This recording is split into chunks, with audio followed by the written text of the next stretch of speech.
We are on the home straight on the road to Magnificent 7. The ReLoaded podcast is on the air. We are, by the time you're listening to this, maybe just 3 or 4 days away from that big show in Sunderland. Dave Bradshaw here, and joining me, as always, James R. Kennedy. Right, I'm annoyed at you. Why? You know why. You know precisely why. It's to do with next week's show.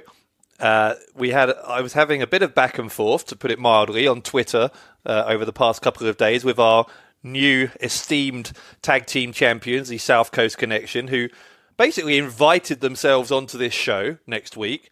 I said no, that we're not going to serve as a platform for them to adore themselves. And somehow you have decided to completely undermine me and issue an invitation to them.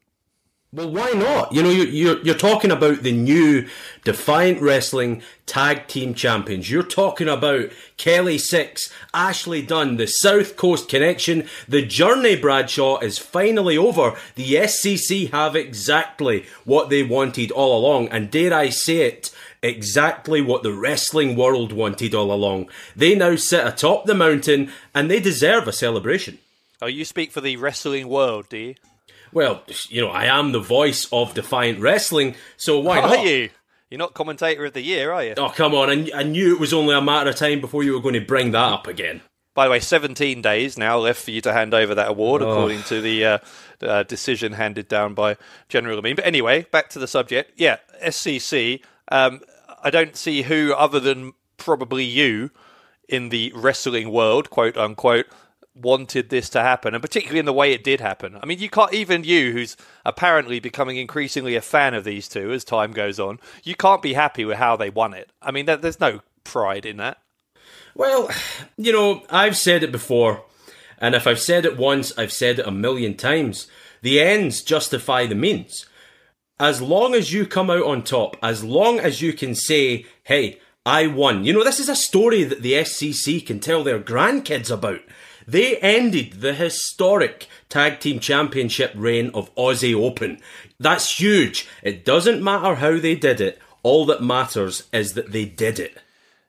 Yeah, I can picture it now. Hey, kids, let me tell you about the time your granddad took out one of his opponents before the opening bell, used a steel chair while the ref wasn't looking, and consistently double-teamed in order to steal the tag team titles. I bet they'll be a really proud grandchild that day, won't they?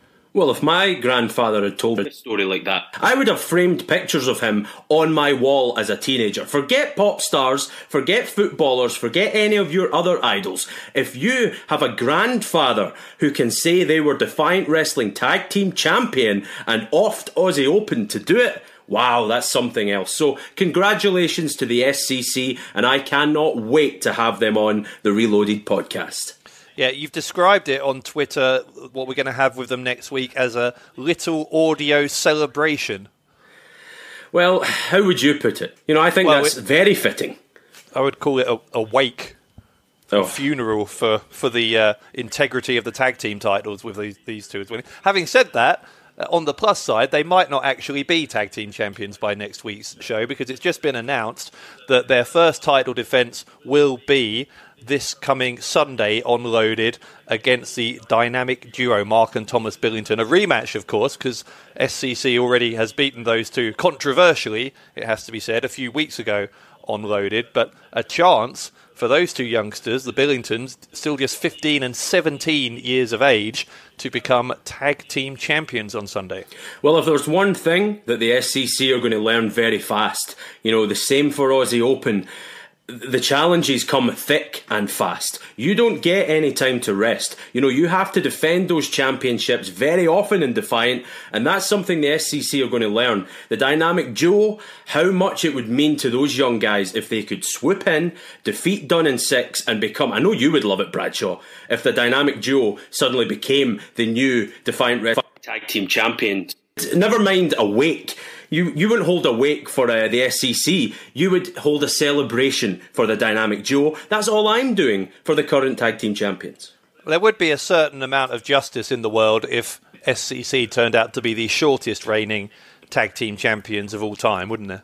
I don't think so. I think that you're going to see Dunn and Six hold these championships for a very long time. All right. Well, since you've contradicted me and invited them on anyway, I guess we'll make the most of the situation and I can give them a chance to explain themselves next week, although I'm not particularly hopeful that I'm going to get any kind of acceptable answer from them. Anyway, SCC on this program next week, and of course before that they will be defending the Tag Team Championships on Loaded for free on the Defiant Wrestling YouTube channel this Sunday from 8 p.m. That's Loaded, but of course we have something else very much more pressing to talk about before Loaded, and that is Magnificent 7 this Saturday. Now, on Loaded this past week, we've had not one, not two, but 3 more matches announced for Saturday's big show in Sunderland. First of which I want to talk about is the women's title match. Now, we've had a couple of questions from fans on Twitter about the women's title match. It was announced this week that Kenji, the women's champion, will defend the title against Lizzie Styles and Lana Austin in a 3-way match. And we've had a question from Swag Perfect 88 saying, oh, it's actually addressed to you. Mr. Kennedy, I hope you didn't hack the voting for Commentator of the Year. He did. But there's audio proof of it. You're right. And I like your commentary. Oh, weird. My question for you all is about Kenji. Is she doubting she deserves to be a champion, or have the losses gotten to her? And then there's another fan question that we'll get to in a minute. It's very interesting how this match came about. First of all, there was that tag team match, of course, this week on Loaded, where Kenji teamed with B. Priestley to take on Styles and Austin.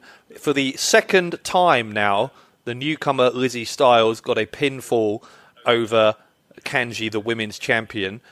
And Kenji, after that, approached our general manager, General Amin, back in the locker room area and tried to surrender the title. What did you make of that? Well, you know, for me, credit where credit is due, because Kenji, obviously, the listener is correct. All these losses, they have got to the champion. She should be applauded for stepping up, though. I have to say that. She's putting herself in a very sticky situation. She's trying to prove herself, Dave. She's trying to prove, maybe not to the world, maybe to herself, that she deserves to be Defiant Women's Champion, but she's playing a very dangerous game. Don't only want to be champion, they revel in hurting other people. We've witnessed that from stunning Lana Austin and Lizzie Styles in the recent past on Loaded, as you said. For my money, this is a real can't-win situation for Kenji. You know, it would have been dangerous enough to take either Lana or Lizzie on one-on-one, let alone both at the same time, because listen, there's a real possibility that Austin and Styles, they could beat up Kenji from the first bell, get her out the way, and then fight one-on-one. Now, okay, well, let's break this up, because there's two things here, I think. We'll come back to Austin and Styles and what it means for Kenji having them as opponents in a second. I just want to go back, though, and talk about Kenji and her state of mind in particular. Now, you just said a minute ago, credit to her for stepping up. Well, yes, credit to her. But she was only able to find that in herself, that confidence or that at least hopefulness about her ability to defend the title after a pretty serious pep talk from General Amin.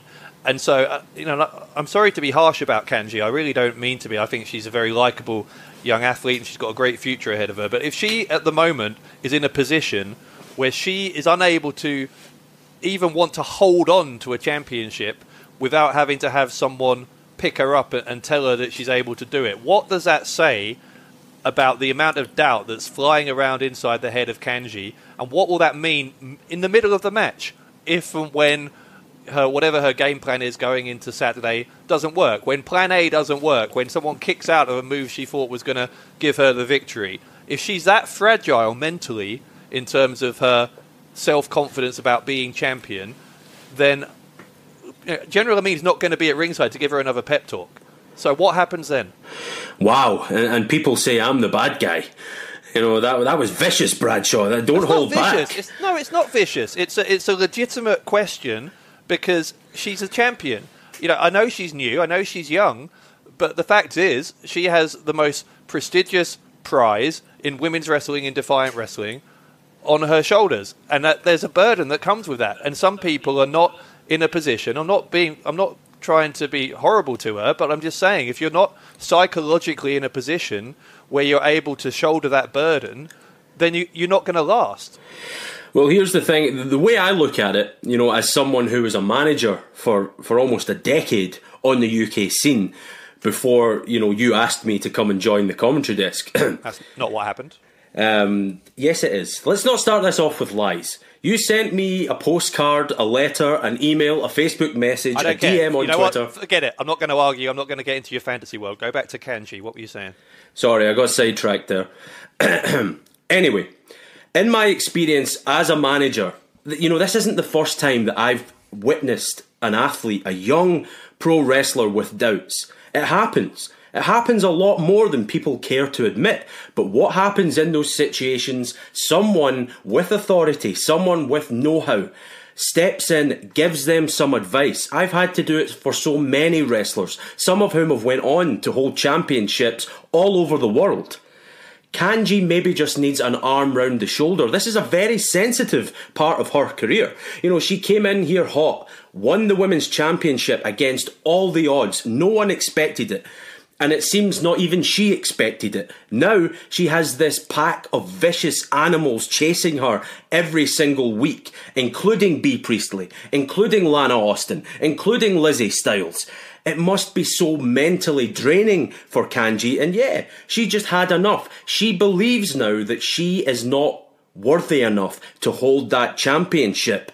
And again, the dangerous thing here is, although she has stepped up, as I put it, and she should be applauded for doing so again, this could be the biggest mistake of her young career. If I'm her manager, if I'm her advisor, I would be saying to Kenji, what the hell are you playing at?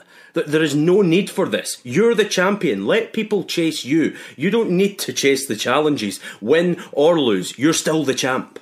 This might be a weird thing to say, but I wonder whether, possibly, winning that championship so early in her career, in her second match in Defiant, whether that's actually the worst thing to have happened to her. And I know that sounds bizarre because you would think it'd be the best thing to happen to win a championship. But if you compare her situation to someone I don't like to mention him, but Gabriel Kidd, right? If you remember Gabriel Kidd, when he came into Defiant, or WCPW as it was then, he went on a losing streak of, 25, 26 matches? Mm-hmm. And he didn't seem to have any of the self-doubt that Kenji has. And I would argue possibly the reason for that is there wasn't too much pressure put on him too soon. There were people around him who could say to him, granted his attitude has taken a distinct turn for the worse that we'll talk about in a minute again, I'm sure.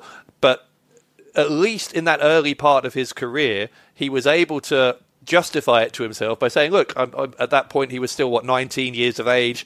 He had plenty of time to work out why he wasn't winning. There was no pressure on him. The spotlight wasn't on him as he wasn't a champion. And so he had time. And then by the time he did get a win and won the internet title, he was able to go on a pretty successful run as champion. Whereas Kenji has had, rather than it taking 26 matches for her to win the title, she has won a title in just her second match here and has had all of that pressure piled onto her so much earlier than someone like Gabriel Kidd did, and she just doesn't look like she can handle it. Well, the pressure is intense, and it's not only coming from Defiant Wrestling Management. In fact, to be honest, and I can't believe I'm almost about to give General Amin credit, but there is no pressure coming from Defiant Wrestling Management. They are happy with Kenji. The problem is, Dave, Kenji isn't happy with herself. And also, online nowadays, the wrestling community, it can be so toxic, right? We've all experienced it. All these comments online, you have to ignore them. You have to put up a barrier, and you almost have to be, thick-skinned. Kenji apparently isn't, and it is getting to her very early in her career. I can't see any other outcome here other than a new champion. I'm sorry, I can't.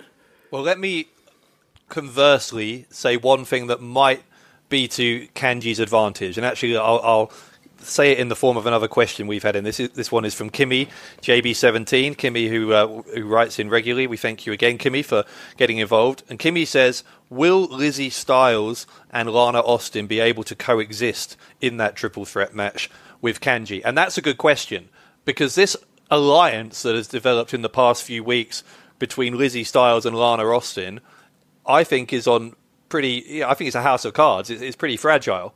because these are two women who obviously, both of them, want to win the Women's Championship. Lizzie Styles thinks that she's entitled to because she's beaten Kenji not once but twice now in a non-title situation. Lana Austin obviously has this long-running quest to be the Women's Champion. And so it's a marriage of convenience between those two. And it could very quickly end up in a divorce as soon as that opening bell rings on Saturday. It could, but, I really believe that Austin and Styles, I don't have any insight into their individual or collective game plan, whatever it may be. But I would suggest that they work together in the early knockings of that match. It's for both women's best interests, in my opinion, that they work together as a team, destroy Kenji, get her out of the equation, and then wrestle one-on-one for the championship. Because as fragile as Kenji is mentally, the longer this match goes, she might regain some of that lost confidence, and then that's dangerous for Austin and Styles. So from my perspective, they have to work together, certainly in the early minutes. Well, what happens though? So it's great working together in the early minutes, but let's say they get in a scenario where they've consistently double-teamed Kenji for a few minutes. Kenji's out cold on the canvas. She's lying there prone, ready for a pinfall from either woman. They both looking down. Which one of them goes for the pin then? Well, that's where it gets interesting. At some point, this alliance cannot last because there can only be one winner of that match. Yeah, that's where it gets interesting, no doubt, because, these are two vicious warrior queens. These are two athletes who are ruthlessly ambitious. And yes, you said it correctly, I'm going to agree with you, a marriage of convenience, because both Austin and Styles have realised up until this point that they are better off working together. That ain't going to last. It can't last because there can only be one champion. So yes, as I say, in the early minutes, I believe Austin and Styles should work together, but they can't do that long term because only one can be champion. So then is that if you're Kenji or if you're advising Kenji, is that the strategy? You're going to have to withstand an absolute barrage of offense at the very beginning because you're going to find yourself in a 2-on-1 situation. But sooner or later in the match, those two, Austin and Styles, are going to have a falling out. And at that point, it's a kind of a divide and conquer strategy for Kenji. My strategy, if I was Kenji, which granted I'm not, my strategy would be go and see the general manager and say, listen, I've made a terrible mistake because this is not a good situation. You're talking about a triple threat, and we are sitting here discussing it, almost predicting, if you like, that it could potentially be 2-on-1. Certainly in the early parts. So I think if you're Kenji, you go and see General Amin and say, listen, my heart overruled my head there, and I think we need to look at this because she does not want to lose her hard-won Defiant Women's Championship because of foolishness. All right, well, we could talk about this match all day. We are going to have to move on because we've got 6 other matches at the Magnificent Seven to talk about. We talked about Gabriel Kidd briefly a moment ago, and a match involving him has now been announced. Kidd was, of course, suspended for that assault backstage on David Starr a few weeks ago, but Joe Hendry, after his match against Starr, was thrown out. He technically won it by count out, but it was never really a contest on Loaded this past week. Hendry got on the microphone and insisted that General Amin lift that suspension for Gabriel Kidd. He said it would be a much more fitting punishment for Kidd to have to get in the ring with him than to be able to sit at home being paid. Well, Joe Hendry, he calls himself the hottest free agent in the business. If you watch his new YouTube show, he's going to be desperate, absolutely champing at the bit to slap Kidd down. I mean, you referenced it there. Kidd, for all intents and purposes, spoiled a match that Joe Hendry considered marquee against David Starr. So there's history here between both these men. It goes back further than that as well. These are two Defiant originals. That could make this the night sleeper hit, by the way. I know this is only the second match we've discussed, but this is an intense situation. And I just think if you're Joe Hendry, you're always going to bring your A-game. Gabriel Kidd is no different. I have watched with admiration. I know you haven't, Dave. I know you don't like Gabriel Kidd's personality, his antics, everything, all the extracurricular activity, if you like, that he indulges in outside the ring. But inside the ring, Gabriel Kidd has blossomed into one of the most powerful wrestlers we have on the Defiant Wrestling roster. I predicted at the turn of this year that Kidd would hold championship gold in Defiant again before 2019 is out, and I'm sticking by that. You know, a lot of people say the young bull is full of piss and vinegar, but in my humble opinion, it's champagne and caviar that's in his future. And beating Joe Hendry, this could just be the first step towards redemption for Gabriel Kidd. Sorry, for the record, I don't have any interest in what Gabriel Kidd does outside of the ring. In fact, I dread to think. But it's what he does inside the ring that bothers me. Because it's what he does inside the ring that is so nasty, so vicious, and so just totally abhorrent to anyone with any kind of moral sense. But anyway, and that's why he's been suspended, by the way, because he does that all the time. Whenever he's on a Defiant show, granted the thing that where he got suspended was outside of the ring, but still at a Defiant wrestling event where he goes and attacks David Starr. And Starr was in no position to fight back. First of all, he was jumped from the side, and Starr was in a kind of a state of almost inconsolability after losing that championship match to Rampage at Unstoppable. So it was a vicious assault. And that's why I have a problem with Gabriel Kidd. Do you agree? I know what you're going to say to this. I don't really know why I'm asking. But do you agree that General Amin was right to lift that suspension? Oh, 100%. 100%. In my opinion, there shouldn't have even been a suspension in the first place. I think that if you're the general manager, okay, you don't want things getting too out of control around here. But surely you want to harness and foster this competitive spirit between the wrestlers on your roster. I mean, look at what's happened.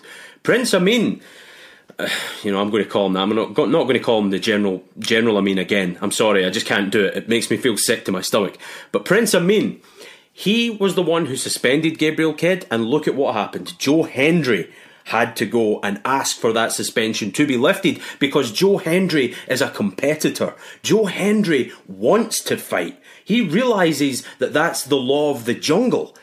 Gabriel Kidd, so dangerous. Joe Hendry, so proficient technically. Such a smart, studious athlete. This is one hell of a match. It's the kind of match that we should be having on pay-per-view. We almost never got it because Gabriel Kidd was penalised for showing some exuberance and wanting to be competitive. Exuberance. You're unbelievable. All right, let's talk about the other match that was made this past week on Loaded for Magnificent 7 on Saturday. The No Fun title. Are we really calling it that still? Oh, yes. No Fun title. Oh, yes. Chief Deputy Dunn, the leader of the Anti-Fun Police, is going to defend the title formerly known, I guess, as the Hardcore title, against Omari. A match that was made in fairly bizarre circumstances, it has to be said, but a match nonetheless that is happening. It is still, whatever you might think or whatever anyone else might think, it is still the Hardcore title and therefore will be fought under no disqualification rules. I cannot believe, I'm a cardio man myself, which is why I have the body I do. But I cannot believe that Omari was chasing the Anti-Fun Police for a solid week, Bradshaw. A week! That's almost as long as you go between baths. I cannot believe that actually happened, but at least everyone concerned got their pre-match cardio in. So, the preparation's done, now they can look at a fight. I believe, and I think that because it's now the No Fun Championship, that all these tables, chairs, other assorted weapons, they should be banned from this. Well, they're not going to be banned, are they? Because that's what I'm trying to tell you, that whatever he thinks the rules are, Dunn and the rest of his squad, or whatever we're calling them, those aren't the rules. The Hardcore title allows for weapons to be used. That is the purpose of that title. So the champion doesn't get to determine the rules under which the title is defended. Well, maybe just maybe if Omari wins, you'll jump up and down like a little schoolgirl, all giddy and excited, because you'll get back that beloved Hardcore division you've been lamenting since No Fun Done came in and saved the entire universe from blood, guts, thumbtacks, tables and all that grisly business that we had to sit and call for a few years. In my opinion, No Fun Done has done the right thing. He has created history in Defiant Wrestling, the No Fun Championship. And who does Omari think he is, snatching that championship from No Fun Done, scaring him off, and then dumping it on top of Drake, who was pinned underneath Santos Jr.? Will O'Mari be able to snatch the No Fun title for real at the Magnificent Seven? We'll see. But if you're No Fun done, you're campaigning for weapons to be thrown out of this one. Now, a couple of related questions we've had in that are related to the situation that's been going on with the anti-fun police, or at least with the hardcore title, at Tom Pledger, 1998. Thank you, Tom. Asks, do you think Jimmy Havoc will ever return to Defiant? Interesting question. I think it's you never know. You know, never say never. Obviously, Jimmy has signed a big deal with AEW. We don't know what exactly that will entail in terms of his commitments, how often he's going to be in the UK. But if Jimmy Havoc comes back, then Dunn, if he is still champion at that point, does have a pretty serious problem. Another one we've had at Rachie_Roo99. Thank you, Rachel, for your question. This is something that happened on Loaded this week as well. What's going on with Lucky Kid? Oh, God. That's a loaded question, no pun intended. Well, Lucky Kid has been... He's sort of shot himself in the foot a little bit, hasn't he? He's got a restraining order against General Amin, which he didn't really think through, because it means he can no longer be within 100 metres, essentially, of any Defiant wrestling event. Well, he's locked himself outside, is what he's done. Lucky Kid is out in the cold, and...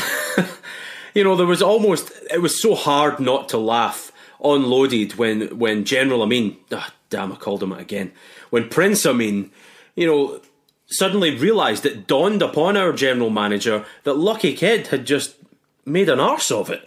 You know, he'd went and got this restraining order against the general manager, who is contractually obligated to be in the building for Defiant wrestling events, thus meaning that Lucky Kid cannot be in the building for Defiant wrestling events. So basically what Lucky Kid has done is taken himself out of the picture. Well, in the meantime, while he's taken himself out of that picture, he did go to Germany this past weekend and was the winner of the 2019 WXW 16 Karat Gold Tournament, a very prestigious 16-man tournament that takes place over 3 days, over a 3-day weekend every year. Congratulations to Lucky Kid for that. But it just goes to show that if he was somehow able to find a way to continue to compete here in Defiant, he well has it within him to win championships and to have success. I know he's unorthodox. I know he's an oddball. But Lucky Kid, as he showed in Germany this past weekend, is extremely talented. He's very talented. And, you know, you bring up the subject of tournaments, and when it comes to the Defiant ReLoaded podcast, which discusses Defiant wrestling on the main... And I think of tournaments, I think of one man. I think of the badness, John Klinger, the man who won the Ringmaster tournament here in... well, we know all about John Klinger, or let's word it this way, Bradshaw. You know all about the badness. I don't know if I know any more about it than I did before last week's interview. What a bizarre exchange. I still haven't quite got over that. I don't know what any of that was about. It was beautiful. Honestly, a thing of beauty. It's exactly what I wanted. I wanted the badness to come in here and put you in your place, and that's exactly what happened. Well, regardless of me, let's talk about him and Justin Sysum on Saturday at Magnificent 7. Sysum, obviously, with that throat injury that he suffered at the hands of Klinger at Unstoppable. And Sysum, I don't think, based on the footage we've seen of him where he challenged Klinger to that match, he's apparently medically cleared, but he can't be anything like ready to go in there against Klinger. And I know he wants revenge. I know he wants vengeance for what Klinger did to him at Unstoppable.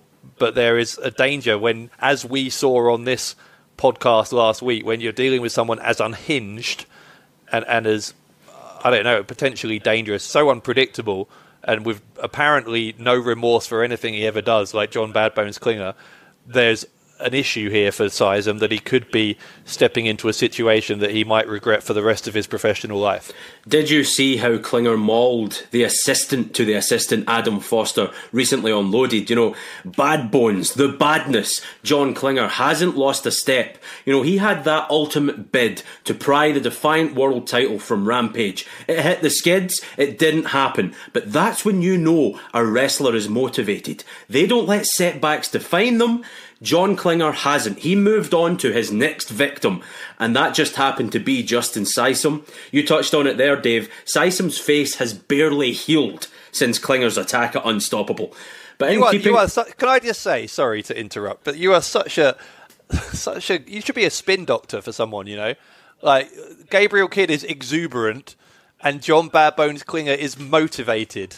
Those are the adjectives you use to describe them. Well, of course he's motivated. John Klinger is motivated to be the best. You know, that's, after all, if you actually scratch the surface of this situation, why he is lashing out at the people he is. Justin Sysum has been making a name for himself on national TV. National TV, Dave. That's huge. You know, Justin Sysum was on the same channel as Coronation Street. That's what we're talking about. At that because they don't watch it. Millions do. I'm a fan, and Justin Sysum I'm sure is too. What he's not a fan of is the badness John Klinger taking it upon himself to make mincemeat out of Sysum's face. Sysum likes to consider himself, you know, the great protector of British pro wrestling. He's a real life superhero. He wants to return at the Magnificent Seven and take down the badness. Rid Defiant Wrestling of all this badness that John Klinger brings in. I think if you're Defiant management, you need to be careful here, because I don't see either of these men playing by any set of rules.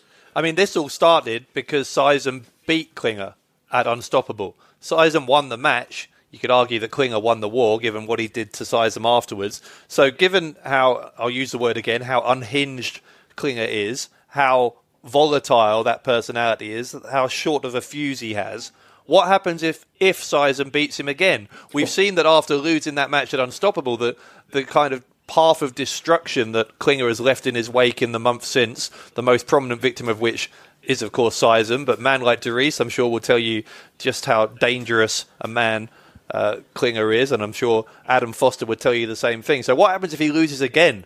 I mean, Sysum needs to watch out, but everyone needs to watch out, because Klinger would be a man possessed. Take a glance back at the mental state of David Starr when he lost a string of matches. Get the job done. Starr is, you know, really, when you look at it, he's a well-balanced human being. John Klinger isn't. The badness is insane. You know, this is sheer madness that we're seeing, as well as badness from John Klinger. So if he loses again to Justin Sysum, God only knows what the fallout of that's going to be. We might have to get a protective case round the commentary desk, because, you know, you've been saying a few sketchy things about John Klinger lately, and I think he's taking notice. That's what that interview last week was all about. He wanted to put you in his place, or in your place, rather. I mean, even if I said nothing to him, you know, the chances are that he'll lash out at someone, whether it's me or Stevie Aaron or a referee or someone. He's gonna, you know, he's a bully, and he's an unhinged bully. He will attack whoever he decides to on a whim. So it doesn't really matter what I said or what I didn't say. There was no benefit to holding back last week, because he's going to do what he wants anyway. I'm not sure he was listening to a word I said. So I don't think, from that perspective, I don't think I am in any more or less danger than I was before, because he's just so out there. You know, he's on a different plane of existence to everyone else, which I don't mean as a compliment. Anyway, let's move on. We've still got three big matches to talk about. The one I want to talk about next is the match for which the event is named, the Magnificent Seven match. We've had a couple of questions about this. Alex Jones at Jonas_Alex has asked, who are your picks to win the Magnificent Seven, and do you think the winner can successfully cash in? Adam Morrison at Adam Morrison 40, he's tweeted in as well, saying, who's your pick to win the Magnificent Seven match, and why is it Benji? Oh, come on. Benji has a dog's name. We can't have some runtish mutt running around here holding Simon Miller's new Magnificent Seven briefcase. My suggestion, give him the old one. You know, the one with the hole in it. The one that we've been promised is being replaced. Yeah, give him that. Pretend to Benji that he's the Magnificent Seven winner. Give him the old briefcase. I'm telling you, we cannot. Imagine Defiant Wrestling going to try and secure advertising funds or sponsors, and people say, okay, who are your champions? Oh, Rampage, that's impressive. Oh, the SCC are the tag champs. Oh, wow, Martin Kirby is the internet champion. And look, we have this young wrestler called Kenji, who's the women's champion. Another one, No Fun Done, a champion. And Benji is the Magnificent Seven briefcase holder and potentially could cash in against any one of those champions. You know, knowing Benji, I think he would pick the No Fun Championship just to stick it to me. He's heard some of the comments I've said about him. I see the way he looks at me backstage at Defiant events. It's unacceptable. We can't have this man running around the place a winner. It just can't happen. Well, let me, setting aside for a minute your apparent visceral hatred of Benji, let's talk about the list of 7 names who are in that match. Benji Drake, friend of yours. Oh, yes. Los Federales Santos Jr., if he's recovered from his week-long cardio. Visage, Conor Renshaw, Man Like Darius, and of course the wild card is one MJF. Who out of those 7 do you think has the best shot of leaving with that briefcase on Saturday? Well, MJF, you know, he's primed to do big things in All Elite Wrestling. But, you know, think about this. He could become the winner of Defiant's Magnificent Seven before that. That would be huge for his career, certainly over here in the UK. If you put me on the spot and you ask me to pick one man, and I'm going to have to apologise to Drake here, I'm going to go with Conor Renshaw, Bradshaw. He's in his hometown. Well, Conor Renshaw is a Sunderland boy. You know, that could give him an extra 15-20%. I just look at Conor Renshaw as raw potential. Yes, he's yet to win a match here in Defiant, but can you imagine in his hometown of Sunderland, if he could find a way to get the job done and then cash in for any title of his choosing, this could be the night of Renshaw's dreams. You know, he's a big raw-boned individual, all the potential in the world, as I say. This is the kind of match where win and loss records don't really matter going in. This is a free-for-all. 7 hungry young wrestlers, only 1 briefcase and 1 golden opportunity at the end of it. I'm going to put my neck on the line here and say Conor Renshaw. I mean, it's certainly true that all 7 of these guys are early in their careers here in Defiant, and I think the way I put it on social media last week or so was the winner of this basically gets rocket boosters strapped to their career here, right? They're going to go straight to the top because they have the advantage not only of a title shot, but as you say, they have the element of surprise because they can choose which title, when, where. So there's a very, very good chance that they will become a champion if they play their cards right with that briefcase. You would think, on the face of it, based on their respective CVs, possibly MJF. But MJF himself, he's been tweeting about this recently. I don't have the exact tweet in front of me, but he said something along the lines of when he saw the match he's been announced in for Magnificent Seven, he said something like, seriously, Defiant Wrestling, but who am I really facing? Because he has this attitude, doesn't he? This thing about him where he thinks he's better than everyone, does MJF. So I'm not sure he's taking this match seriously, which means I think he's not the favourite. Because if MJF comes into this thinking he's going to walk this and walk out easily with the briefcase, and I think he's in for a big surprise. You know who my pick is? Go for it. Man Like Darius.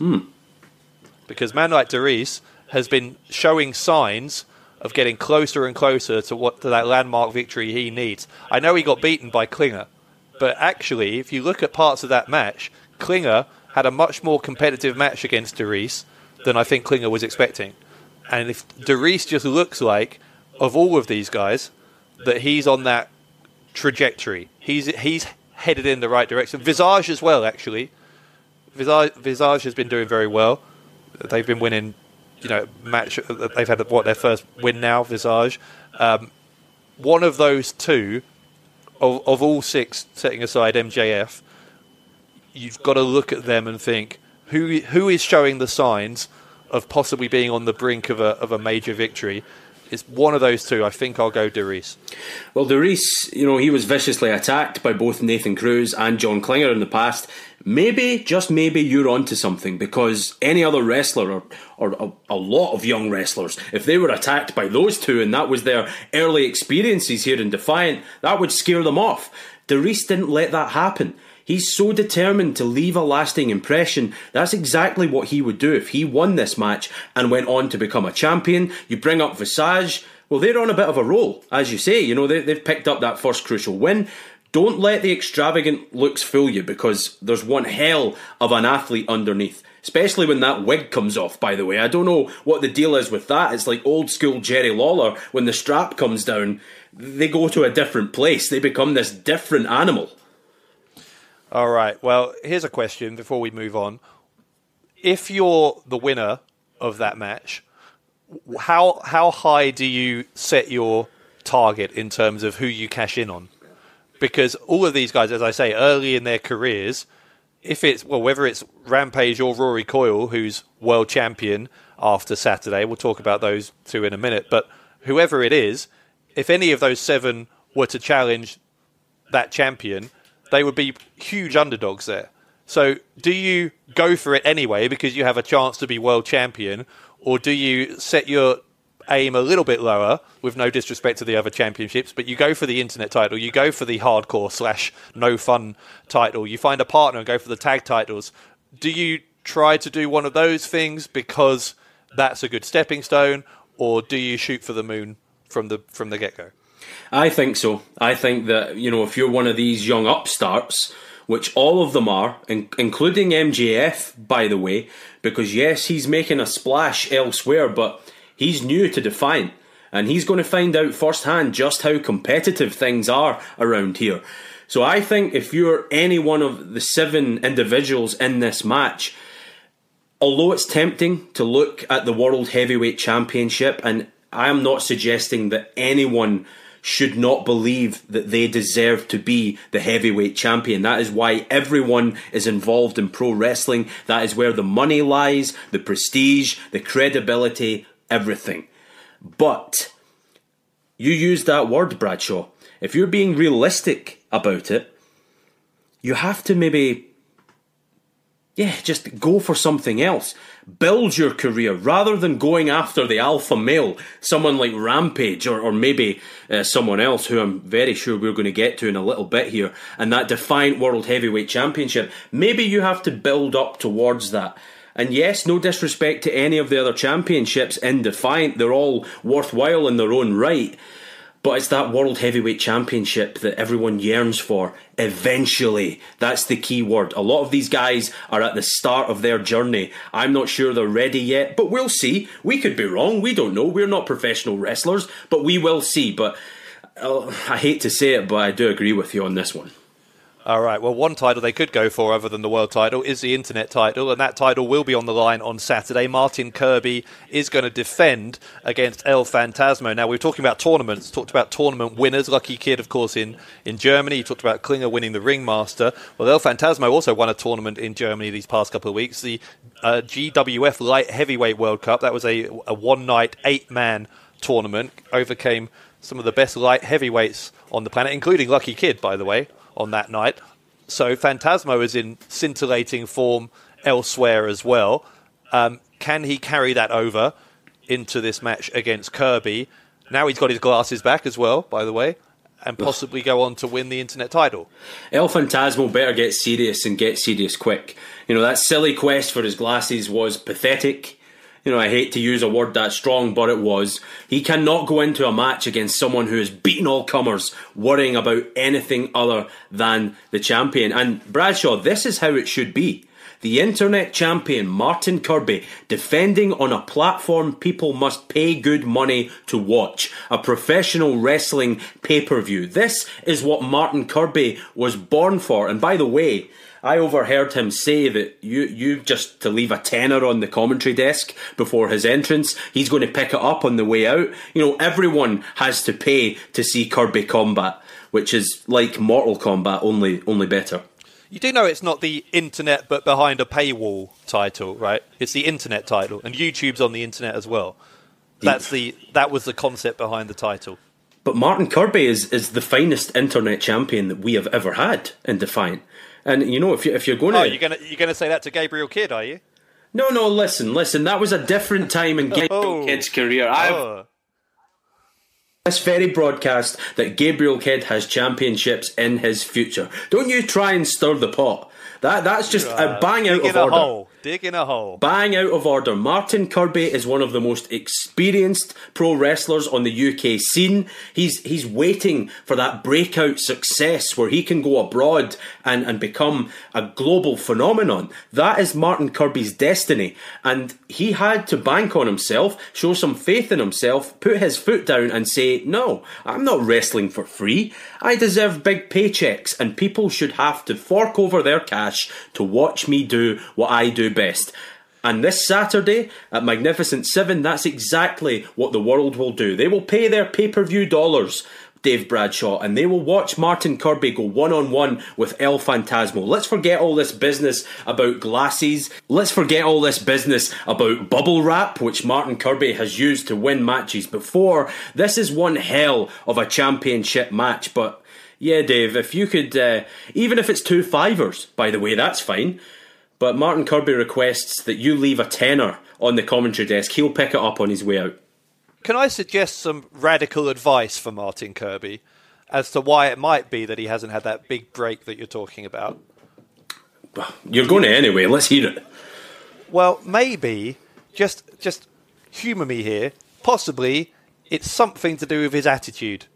Maybe if he was slightly less obnoxious, slightly less prone to doing things like insisting on everyone paying to see him for a title that's meant to be on free internet, then maybe, just maybe, he'd be a slightly more attractive proposition to people.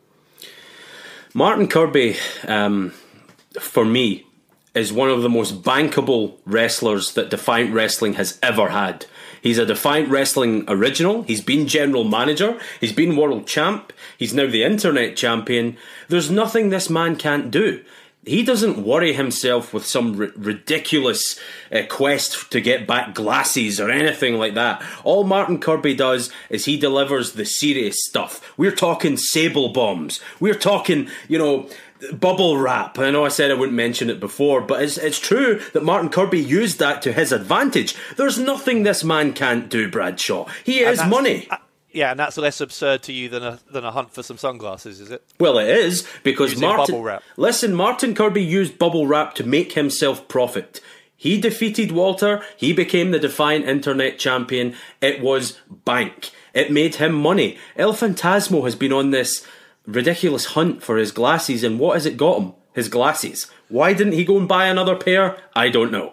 I will say one thing in Martin Kirby, not in his defence, I would never defend Martin Kirby, but in favour of his ability at least, and I'm not disputing his in-ring talent, by the way, Martin Kirby does seem to switch gears when he's on pay-per-view.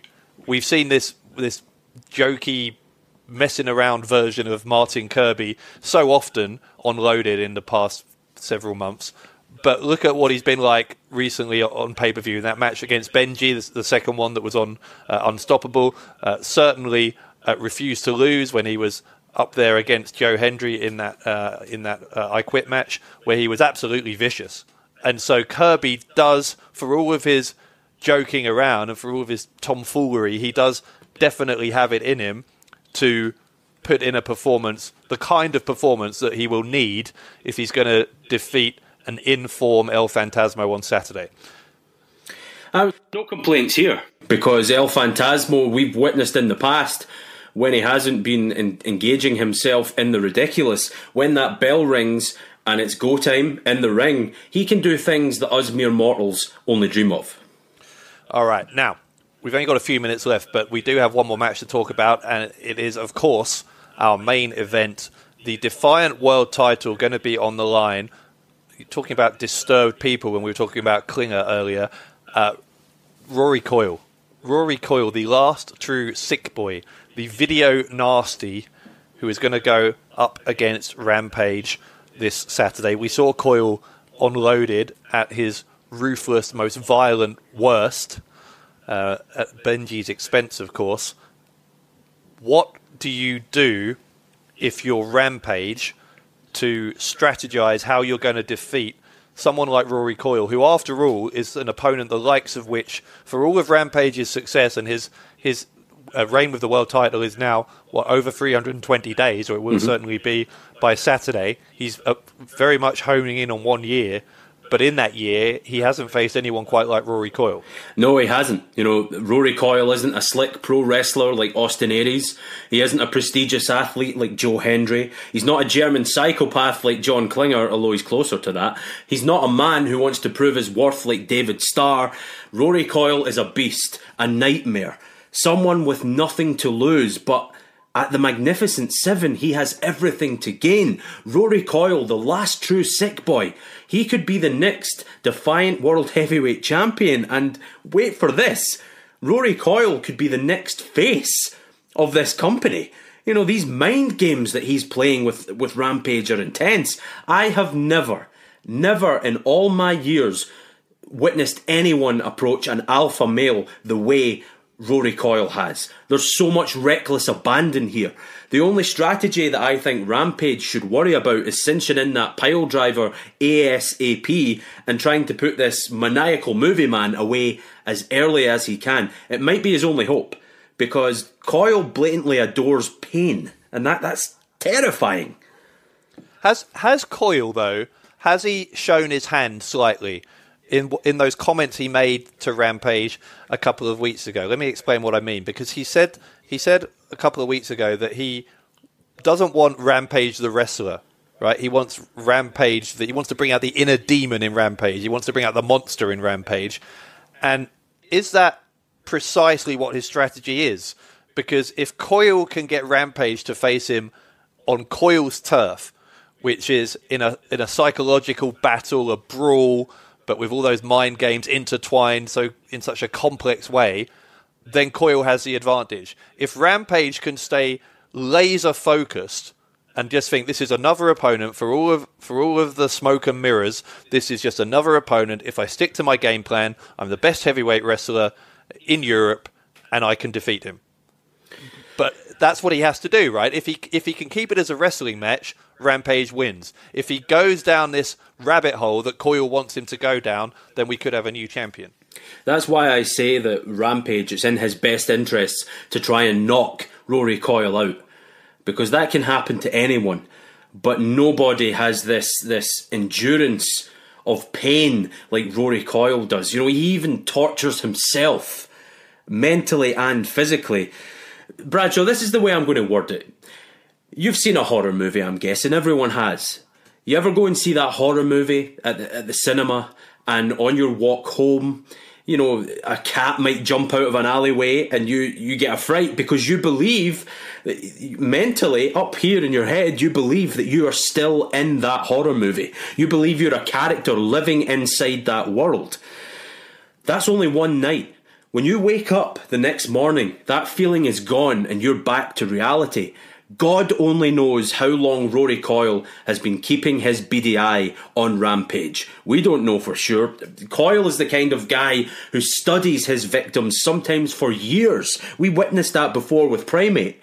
Could this be the one horror movie that Rampage ends up living in forever? Could this be the defining moment of this almost year-long championship reign that has broken records, that has the wrestling world buzzing about what Rampage brings to the party?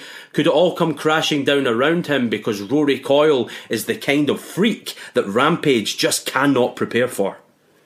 Well, we know that Coyle has been lurking around Defiant Wrestling since its founding days in the summer of 2016. We know, as you say, that he had very meticulously planned his takedown of Primate, his previous target. So maybe we are yet to really know, other than that it's for the World Championship, if there is another reason, a personal reason, that Rory Coyle wants to take out Rampage. Regardless, the world title on the line this Saturday at Magnificent 7 as Rampage takes on the video nasty Rory Coyle. Now, if you want to join us in Sunderland on Saturday, there are still a few tickets available. If you go to wearedefiant.com/tickets, you get all the information there. If you're going to watch us online, we are streaming live around the world this Saturday. You can see us at access.wearedefiant.com, and of course, if you're a new customer, you get that 30-day free trial, so you can effectively see all of Magnificent 7 for absolutely free. Then there's Loaded on Sunday, which is always free, of course, on YouTube from 8 o'clock. This week it includes that tag team championship match as the new champions, and that still sticks in the throat a little bit to say that, but SCC with their first title defence against the dynamic duo. So it's going to be a busy weekend. It's a huge weekend. This is such a crucial time of the year as well, because not only are championships at stake, but the future of those championships. And what I mean by that is someone will win that Magnificent Seven briefcase, and that will give them power over every champion in Defiant Wrestling. Who's it going to be? There's only one way to find out. This is a pay-per-view you simply don't want to miss.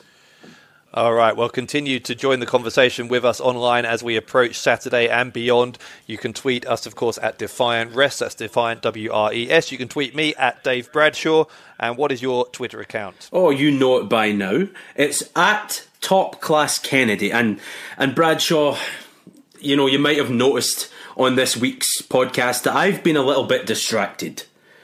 I come on here every week and I talk about, this week's girlfriend. Rarely do they last. The next week I have another one. The week after that there's a new one. But this none of them real, but yeah. But anyway, this one is special. I have a feeling in the pit of my stomach, and no, it's not diarrhea or anything like that before you make any jokes. I have a feeling in the pit of my stomach that this could be the one for me. The person that I spend the rest of my days with. This week's girlfriend is a musician, which is awesome because I make music each and every week, ringside on Loaded.